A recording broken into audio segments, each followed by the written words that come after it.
Bueno, buenas tardes a todos y bienvenidos. Voy a empezar con unas palabras de agradecimiento, como no podía ser de otra forma. O sea, en primer lugar, agradecimiento a los asistentes y a los que se están conectando por Internet, y especialmente para los que se conectan desde América, ¿no? Tenemos algunos inscritos. En segundo lugar, el agradecimiento a esta casa que nos recibe, que nos acoge y que nos han apoyado en la Mesa de Acceso Universal a la Energía desde que nacimos y que forma parte del grupo promotor de la MAWE. Y, como no, agradecimiento a la Secretaria de Estado de Energía, que nos acompaña, con lo cual para nosotros significa mucho, significa un respaldo a este tipo de iniciativas. Nosotros desde la MAWE concebimos el acceso universal como dos componentes: disponibilidad de tener energía y asequibilidad para poder usarla, ¿no? Y en ese aspecto contemplamos la pobreza energética como parte del acceso, pero en el logo que hemos dedicado para este evento hemos querido resaltar el tema de la pobreza energética, porque nos parece que muchas veces hablar solamente de acceso identificamos con la disponibilidad de tener energía y no tanto con una asequibilidad. Cuando ya se tiene esa disponibilidad y por diferentes circunstancias no se puede hacer uso de ella en la medida en que significa unas condiciones dignas de vida, ¿no? Yo creo que también compartimos otra cosa que es muy importante, ¿no? Que es el reto de apoyar a las personas vulnerables que tienen problemas para acceder a un nivel adecuado de energía. Y ahí yo creo que uno de nuestros socios de la mesa es la cátedra de esta casa sobre energía y pobreza, y bueno, se está trabajando mucho y, por supuesto, contar con nosotros, que seguro que somos unos socios fiables para poder llevar las cosas con seriedad. Yo creo también que nos hubiera gustado mucho, cuando empezamos en el 2014, ya hace 10 años, todavía no se habían firmado los Objetivos de Desarrollo Sostenible, y entonces estábamos pensando que la energía se podía quedar descolgada porque ya en los objetivos del milenio no aparecía. Al final, entre unos y otros, bueno, se logró que estuviera la energía. Nos hubiera gustado también que la cooperación española hubiera sido, desde la MAWE, hubiera sido más activa en el tema de energía, porque España es una potencia en energías renovables, que es un factor básico para el acceso a energía. Ya estamos en los temas donde las redes tienen dificultades de llegar y la electrificación aislada basada en renovables es fundamental. En estos 10 años, yo creo que lo que hemos puesto en valor, lo que tratamos de poner en valor, es el tema de la colaboración. O sea, la colaboración como herramienta para afrontar problemas complejos, y el acceso a energía es un problema complejo, evidentemente. Y esa colaboración se ha demostrado que es una colaboración abierta entre organizaciones muy dispares, de diferente origen, de diferente entorno. Estamos hablando de entorno universitario, como es este caso, la Universidad de Comillas.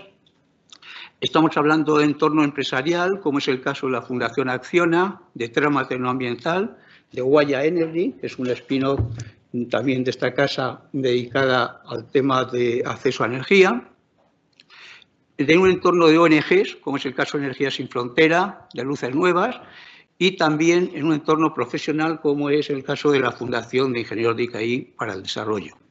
Y en ese aspecto yo aprovecho para hacer una llamada a cualquier otra organización que se quiera sumar, pensando en que pueden ser organizaciones, la riqueza está en que sean organizaciones muy diferentes, con un propósito común. El propósito es el acceso universal a la energía, entendiendo acceso, como he explicado, de forma amplia. Vamos a tener a continuación 3 mesas redondas y las vamos a enfocar a lo que nos parecía los problemas más relevantes. Por un lado, el tema de Iberoamérica, un continente donde se ve que está en sus manos llegar al acceso universal en el 2030, como está previsto en los ODS, y que, sin embargo, están apareciendo barreras o hay que acometerlo de una forma especial. O sea, lo que hemos llamado la última milla hay que electrificarlo con unas particularidades que no es lo normal. Después tenemos el caso de África, que es un caso evidentemente de electrificación masiva por el gran reto que representa tantas personas. Nada más hay que pensar que de aquí al 2030 estamos hablando de 1.000 millones de africanos nuevos, lo cual significa no solamente electrificar lo que hay, sino electrificar todo lo que viene para conseguirlo al 2030. Y por último vamos a tener una mesa específico sobre el tema de pobreza energética. Pobreza energética en una Europa que está en transición y específicamente con llamadas a lo que está ocurriendo en nuestro país y cómo, en todos estos aspectos, cuál es la situación y cuáles son las soluciones que proponemos, ¿no?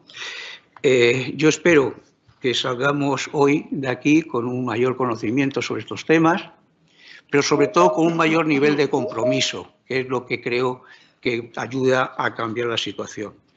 Y sin nada más, agradeceros a todos de nuevo la presencia y paso la palabra a Antonio.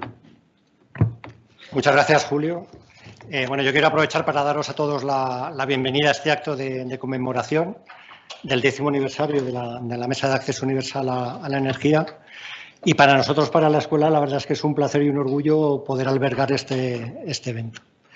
Quisiera también sumarme los agradecimientos de Julio a todos los participantes, muy especialmente a la organización, aquí representada por el presidente de la mesa, que es Julio, y también dar especialmente las gracias a Sara, como secretaria de Estado de Energía, que participa en esta apertura, y a doña Carmen Becerril, que también participará en el acto de clausura.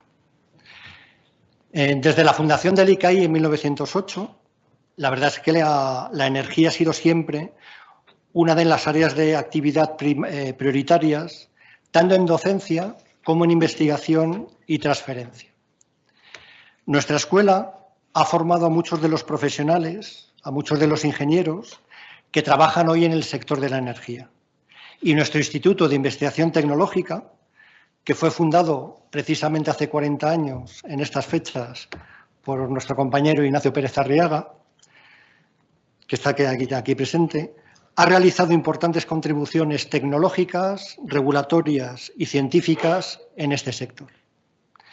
No es pues de extrañar que, dada la naturaleza y el enfoque social de nuestra institución, el acceso universal a la energía sea una de nuestras líneas prioritarias de trabajo.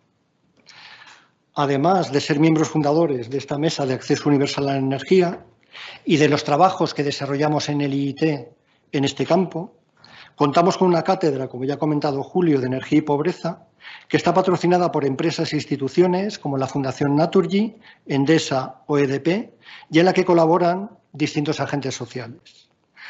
Además, trabajamos muy activamente con Waya Energy, que es un spin-off del Universal Energy Lab, que es fruto de la colaboración, entre comillas, y el MIT de Boston.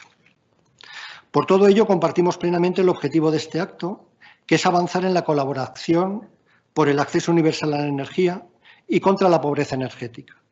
Y desde la escuela os ofrecemos todo nuestro apoyo que os podamos dar. Aunque me han pedido que sea muy breve, quisiera acabar estas palabras con una cita precisamente del padre Pérez del Pulgar, que en 1920 escribió: la energía en la vida industrial moderna, hablamos de 1920, el maquinismo. Decía: uno de los caracteres peculiares de la vida moderna es el empleo de cantidades cada vez mayores de energía. Así como no se concibe una ciudad sin un abastecimiento de aguas o de víveres proporcional al número de habitantes, así hoy día no se concibe una ciudad próspera y, lo que es más, una nación sin una cantidad de caballos de vapor disponibles en una forma o en otra, y que ha llegado a contribuir a constituir una necesidad incluso social. Muchas gracias.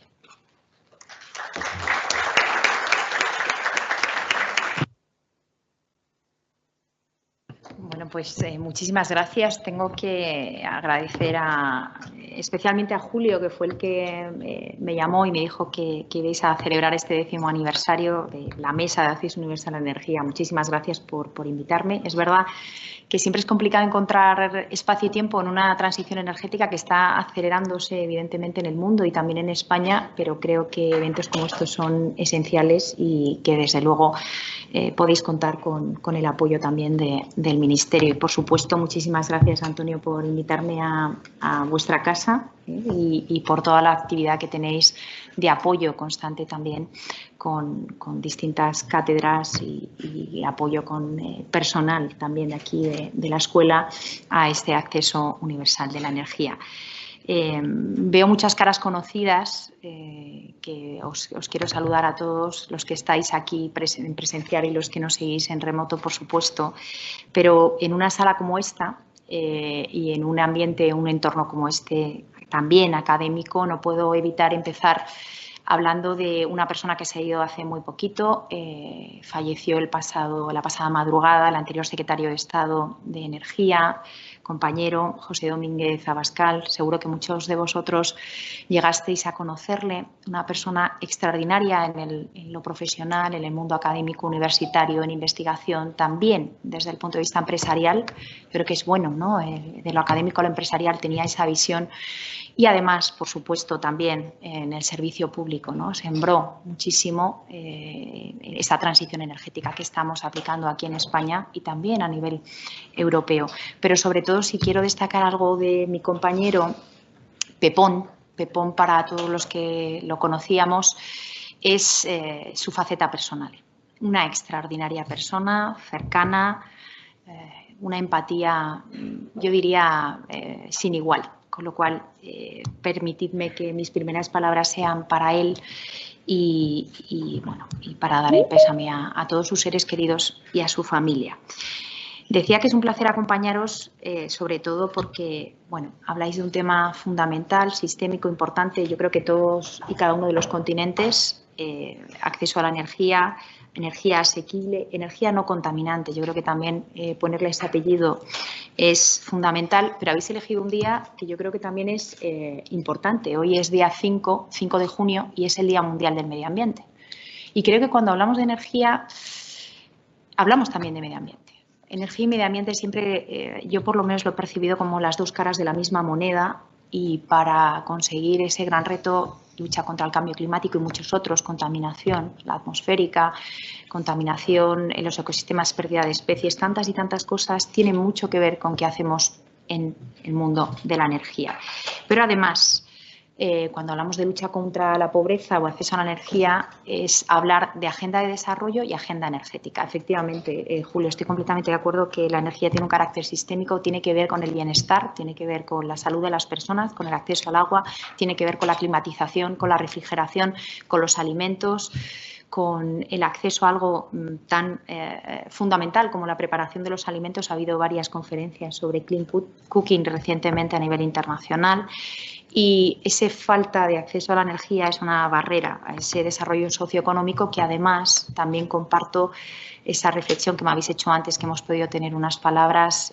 Me ha hecho mucha ilusión ver también a Ignacio Pérez Arriaga, que está aquí en la sala y sé que luego estará moderando una de las sesiones, que afecta especialmente a las mujeres y a las niñas, ¿no? Esa brecha de cara al desarrollo y a las distintas opciones.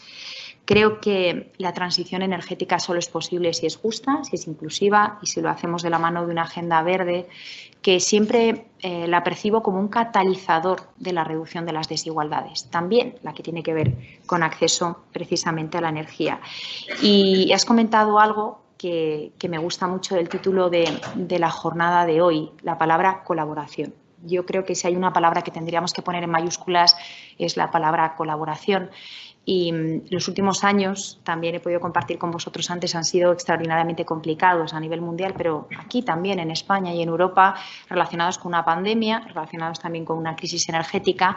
Y si hay una lección aprendida de esa pandemia y esa crisis energética, es que la colaboración es fundamental. Juntos somos más fuertes, estamos mejor preparados y yo creo que actuamos mejor y mucho más rápido. Y eso yo creo que es fundamental también cuando hablamos de agenda del desarrollo.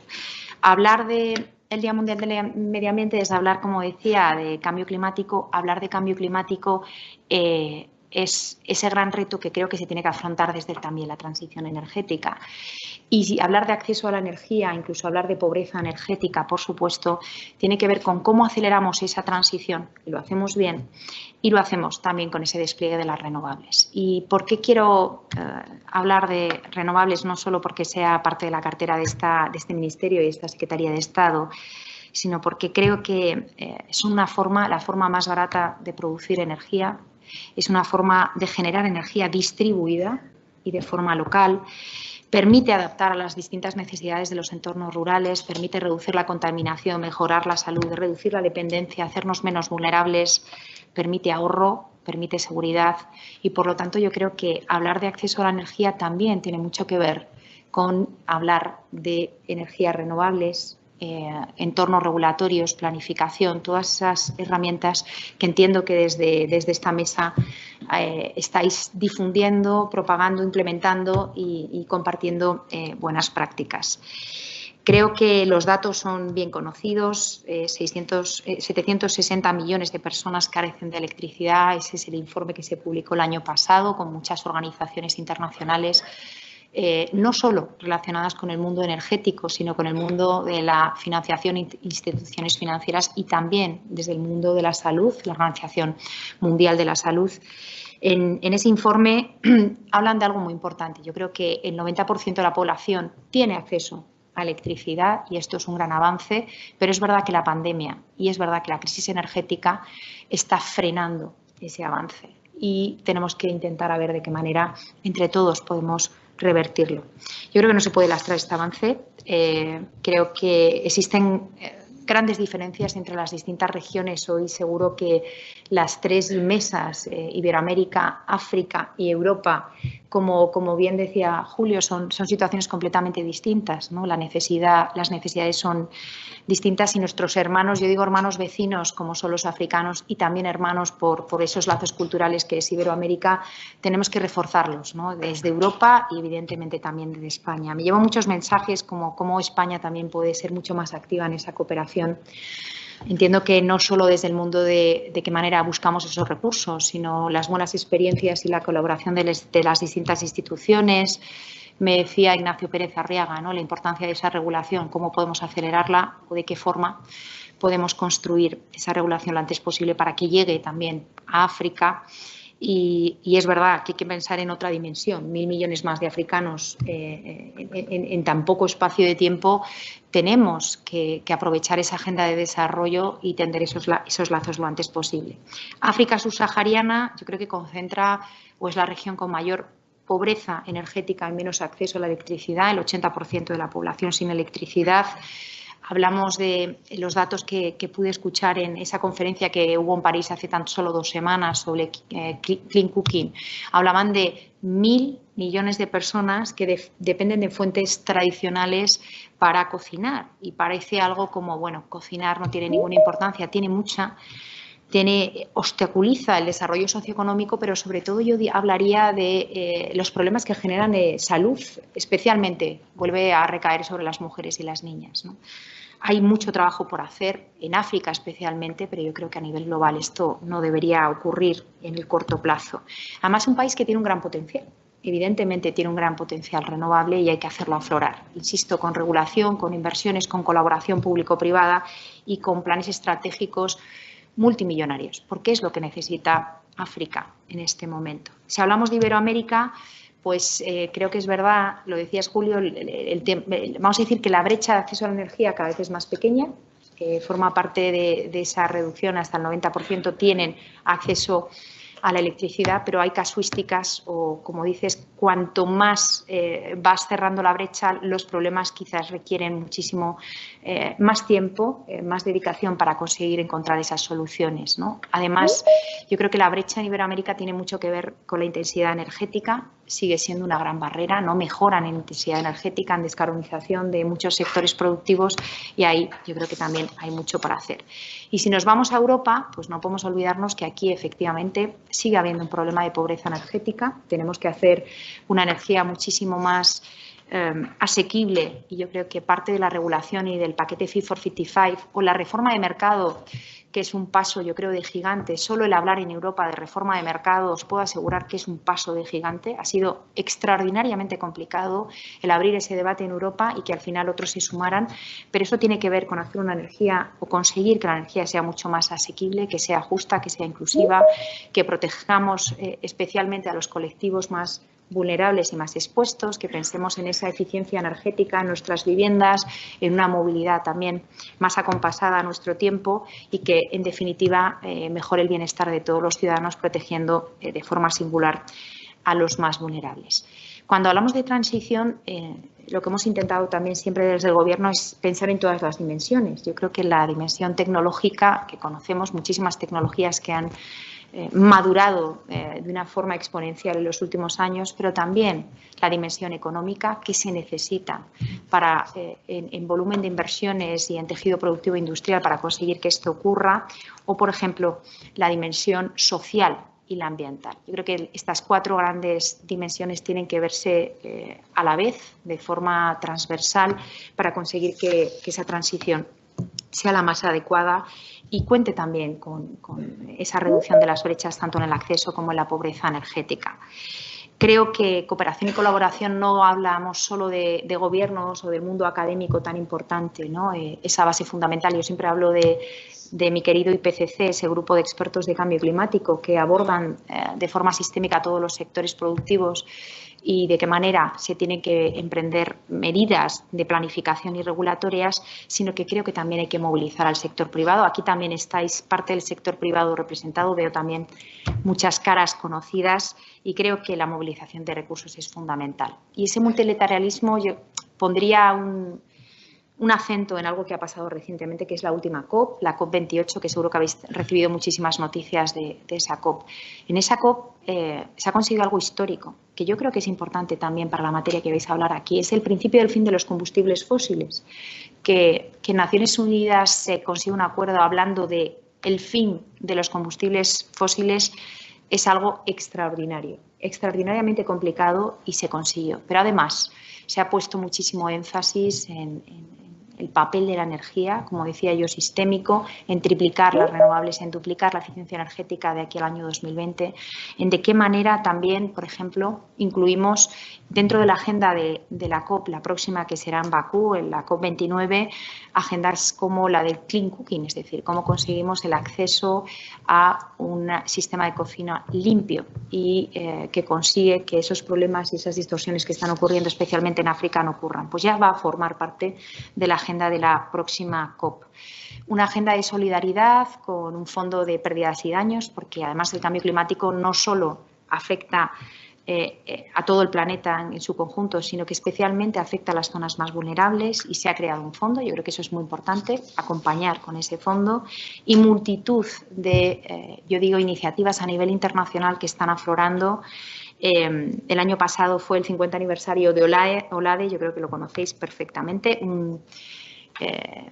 con una capacidad tractora no solo a la hora de permitir asistencia técnica, casos de estudio, buenas prácticas que son replicables, implementación en el terreno, desarrollo de distintas capacidades, ayuda a programas de NNCs, veo aquí a Ariae.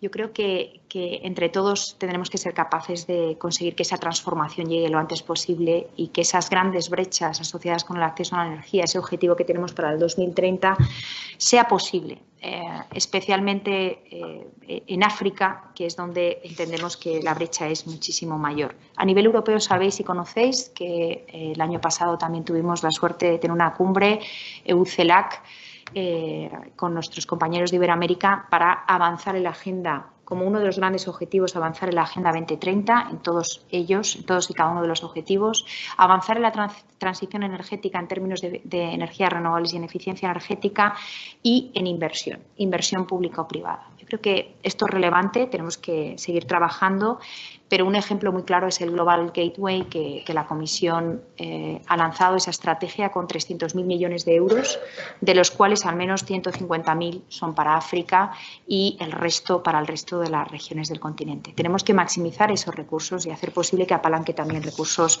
privados. En España, me decíais, ¿no?, al principio, falta mucho que hacer en cooperación.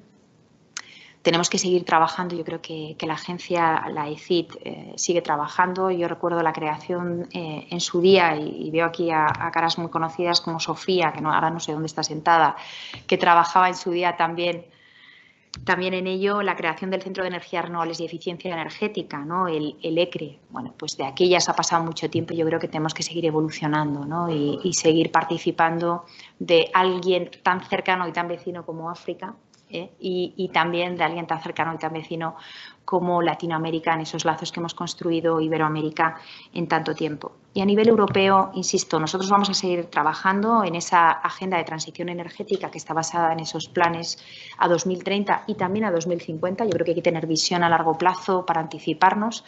Por supuesto, cuando hablamos de ese Plan Nacional Integrado de Energía y Clima, pobreza energética es uno de los aspectos fundamentales, pero además tenemos una estrategia de transición justa, una estrategia de pobreza energética, todas estas estrategias que se tienen que revisitar cada cierto tiempo, intentar reforzar todos y cada uno de los objetivos. Y sí me gustaría destacar que cuando hablamos de empoderar al ciudadano hemos trabajado en algo tan importante como que en España aflore algo que hace tan solo 5 años no había, son las comunidades energéticas. Yo creo que las comunidades energéticas tienen un extraordinario potencial. Hemos apoyado más de 120 comunidades, yo creo que existen más de 400 en España, y además apoyamos más aquellas que tienen criterios basados en, bueno, pues apoyo a colectivos más vulnerables, apoyo a la igualdad de género o apoyo a el reto demográfico o la transición justa. Vamos a seguir trabajando y, por supuesto, me quedo con ese mensaje tan importante de contar con vosotros, ¿no?, en el trabajo que queda por delante por hacer esa agenda de transformación que también ayude a reducir la pobreza energética en Europa y, por supuesto, en España. Muchísimas gracias. Muchas gracias.